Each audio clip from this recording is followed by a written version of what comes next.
Почитуван председател.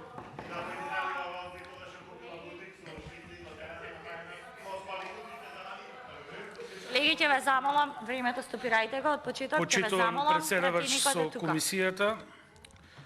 Накратко само да реплицирам за неколку работи. Имено за буџетот 2022 година некако падна во сенка на тоа што вие го констатиравте на вашиот централен одбор, дека државата е во криза и додека работите не се стабилизираат, нели, премиерот ќе остане на тие функции кои е, што значи дека денес немаме оставка од премиерот Зоран Заев и тоа е де факто потврда на тоа што вие го констатиравте на вашите партиски седници, дека државата е во многу лоша состојба и дека кризата ќе продолжи се до оној момент додека најмалку премиерот Зоран Заев е на таа позиција.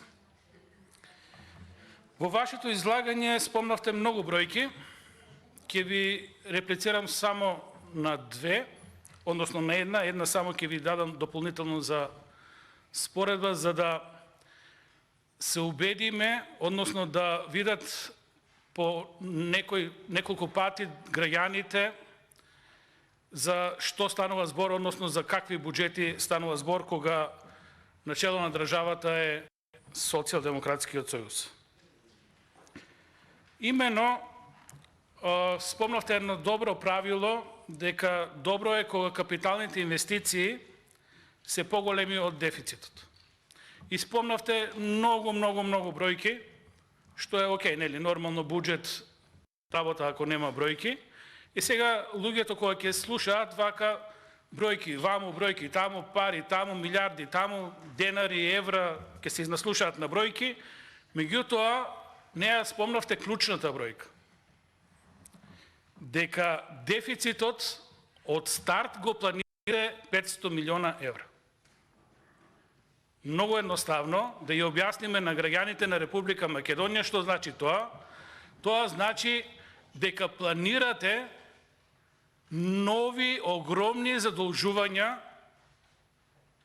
кои дополнително само ќе го положат бранот на задолжување на Република Македонија веќе длабоко над дозволените прагови согласно тоа што е нормално задолжување на една држава 60% од бруто домашниот производ. Сега, што и понатаму да збориме? Кога тоа го правиме со кредити, кога тоа го правиме со задолжување, тоа треба далеку да не доведе во ситуација да не размислуваме ден за ден, туку малку и долгорочно. Каде не носи овој пат? Каде не носи ова огромно задолжување на државата? Затоа што 2021 година не е завршена. Меѓутоа, многу се јасни индикаторите дека не се 500 милиони евра задолжување во 2021 година. Ќе бидат многу поголеми. Значи, истото можеме да го планираме и да го предвидиме дека и во 2022 година нема да бидат задолжувањата 500 милиона евра. Ќе бидат многу повеќе. Тоа е веќе воспоставена практика. Планираме буџет, го носиме буџетот, следува ребаланс 1, ребаланс 2, се зголемува дефицитот, нема реализација на приходи, зголемени трошоци и згода на тоа намалени капитални инвестиции. Истата е шемата, истиот шаблон на буџет го носите 4-5 години кога сте на власт. Истиот шаблон го задржувате и со ребалансите. Клучното, тоа што го констатиравте, дека е добро капиталните инвестиции да бидат двигател на развојот, да бидат развојната компонента на државата, ние таму ќе скратиме. Сигурно сте виделе дека реализацијата на капиталните инвестиции во 2021 година, ако го отворите сайтот на Министерство за финансии, вие нешто над 50%. 53%. Што значи тоа? Джабен вие да планирате. Ако немате реализација на тоа што сте го планирали. Министерството за финансии излезе со алатка, и тоа беше најавено како голема реформа за пренамена на средствата во рамки на капиталните инвестиции. Попросто да објасниме за граѓаните, онамо каде што имаме добар тек на капиталните инвестиции, ако и требат пари, ќе позајмиме од места каде што нема добра реализација на капиталните инвестиции и со едно такво внатрешно интерно прелевање на средствата, барем тамо каде што имаме напреднати проекти, каде што се јасни и поставени целите, јасно се знае проектот, јасно се знае визијата, јасно се очекува крајот на проектот и да се користи тој проект на крај краишта, луѓето да видат бенефит од нешто што ќе направиме. Ние тоа го немаме во државата.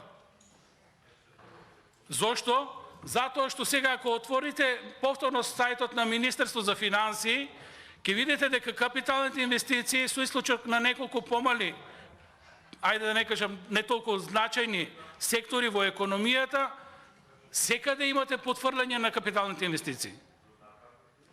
Значи не станува збор за умешност, неумешност, станува збор за систем. Кога е систем, тоа е производ на политика. И тука што и да направите, ако не се подобрат состојбите, вие не може да очекувате нешто да тргне напред. Сега влеговте во магичен круг. Работите се лоши и вие на вашите партиски тела му забранивте на вашиот председател, кој имаше доблес барем еднаш во својата кариера да повлече вистински джентлменски, вистински политички потек, си поднесе човекот оставка и сега упорно го држите на позициите премиер и председател на Социјалдемократскиот сојуз и упорно остануваме во кругот каде што немаме развој на државата.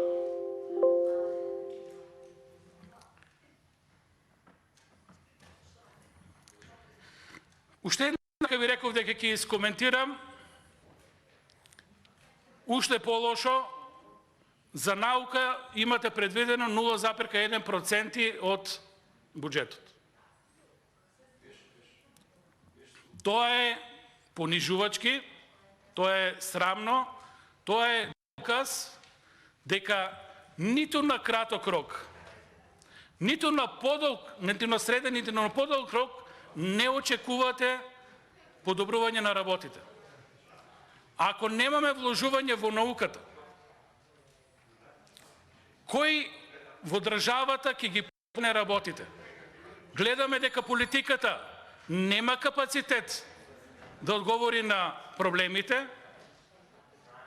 Сега не сакате да се подпрете нити на науката, да видиме дали тие имаат одговор на проблемите.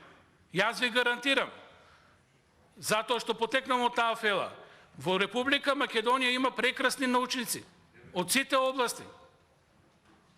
Само што ние не знаеме да го искористиме потенцијалот на тие прекрасни македонски умови, не знаеме да вбризгаме средства, да и дадеме простор во општеството на тие луѓе да си го кажат своето.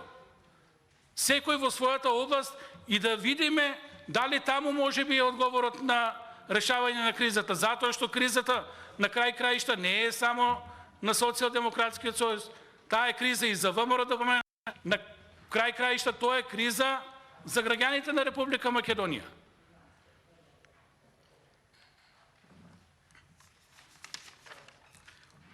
Не сакаме да признаеме, меѓутоа имам впечаток, колку и да звучи ова политички, дека почнувате да манипулирате и со кризите. Не вие како пратеници, вие си секако држите партиската линија и тоа што ќе ни се сервира тука како закони го браните, меѓутоа има впечаток дека владата веќе почнува да манипулира со кризите. Почнавме, државата беше во криза, меѓутоа некако ни дојде, нели, ковид кризата, па економска криза, сега имаме енергетска криза, бегалскиот бран веќе неколку пати прогласуваме безбедносна криза, да не зборам за образованието, и таму веќе имаме криза. Криза во правосудството, СЈО, монтирани случаи, така натаму и така натаму, не можеме да мрднеме. Криза во демократијата, не слушајте нас, еве прочитајте ги извештаите, што зборат светските реномирани институции кои мерат демократија. На крај краишта тоа ви го кажува Стейт департментот на Соединетите Американски држави, дека имаме проблеми со демократијата. Криза во земјоделието, криза во ловството, криза во шумарството, секаде криза. Готово да немаме сектор со кој можеме да се пофалиме и да кажеме, еве, тој сектор е добар и така треба да одиме во таа насока. Дури некако сега и чувствувам како одговорност во една прилика и на крај краишта и гордост, решивме и земјоделските проблеми да ги решаваме со ковид кризата и тоа е добро. Меѓутоа се уште не е исплатен тутунот. Ете, не е исплатен тутунот. Прашајте ги тутунарите. Во Фокус читав дека имате партиска криза, меѓутоа тоа вие си знаете. Почитувани, многу пати ви кажуваме, овој пат само теоретски, ако сакаме да извадиме државата од овие кризи, мора да имате инвестиции, мора да имате реални нови фабрики, мора да имате инвестиции во другите сектори, мора да имате инфраструктура, мора да имате дигитализација, мора да имате современо земјоделие, мора да имате реален сектор кој ќе носи нов производ, каде што реално луѓето ќе носат профит за државата на крај краишта. Не сакате да ги гледате овие работи и повторно околу кризата. Зашто викам дека ви стана некако навика да влегувате од криза во криза? Затоа што имаме коруптивна власт, коруптивна влада. Тоа што е за народот е чиста манипулација. Ќе ви спомнам неколку примери. Помош за фирмите. Меѓутоа парите да ги вратат. Помош за фирмите без кредитни, без каматни кредити, меѓутоа повторно парите да ги вратат. Помош за тутунарите. Им скративме од прва и втора класа, им дадовме ковид мерка да ги земат помали приходи од толку што зема за нормално ценење на квалитет на тутун. Помош за угостителите, меѓутоа не знам како е во другите градови, во Радовиш нема угостител кој не е казнет. Прашајте било кој, ќе ви каже дека подобро да не ни даваа помош, добар дали не земаа помош, да не казнуваа.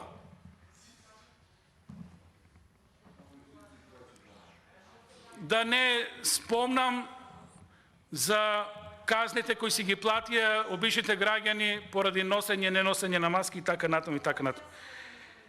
Сега, повторно околу манипулациите. Зошто ви се подраги кризите? Затоа што 2021 година решивте кризите да ги менаџирате со закони и така наречени пакети. И во последниот ребаланс, ки ми текне, заменик министерот беше, ми се чине, и ни рече дека немало таа година многу ребаланси. Па што ќе ви се ребаланси? Вие, вашите проекти и вашите фантазии во рамки на тоа како вие замислувате економијата, си ги реализиравте преку пакети. Тамо каде што сакавте да пренасочите пари, пакетче и матни се работите, нема контрол, криза. Зашто го спомнувам ова? Затоа што и во овој буџет никаде не ја препознавам ковид кризата, ниту ја препознавам енергетската криза, ниту економската криза. Заклучок, и оваа година ќе носиме пакети, каде што по потреба владата самоволно ќе прераспределува средства онамо каде што и треба, онамо каде што мисли дека може да направи добра сделка, онамо каде што мисли дека може политички да реализира определени своји замисли и така натаму и така натаму. И да бидам искрен, со исклучок на дефицитот и оваа година јас не очекувам многу ребаланси, затоа што, чувајте ме за збор, ќе имаме пакети наместо ребаланси на буџетот. Ние ги гласавме затоа што секој денар за граѓаните е добродојден во време на криза. Меѓутоа проблемот е што немаме контрола на тие пари. Што тие пари се сведуваат на желботеки, тие пари се сведуваат на списоци, тие пари се сведуваат на предвидливост. Ако таму имам интерес на такви и такви фирми, имам мои пријатели, ќе ги дадам помош. Тоа е тоа што е проблем. За разлика од тоа, кога имате буџет, тоа ви се цврсто фиксирани пари и тие се правила за сите во играта. Тоа е разликата помеѓу пакет и буџет. Ние манипулираме со криза и ќе го гледаме тоа и во 2022 година.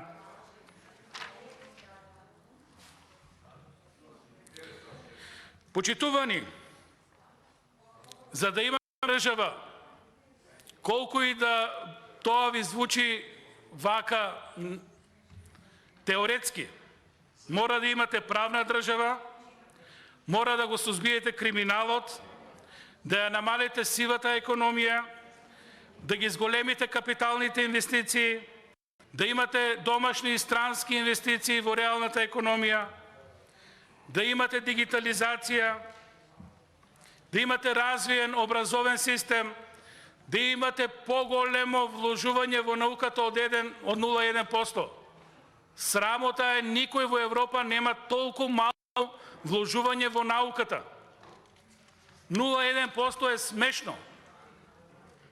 Ви треба развиено земјоделие, ви треба култура, ви треба екологија, ви треба енергетика. За енергетика во мојот говор. Ви благодарам.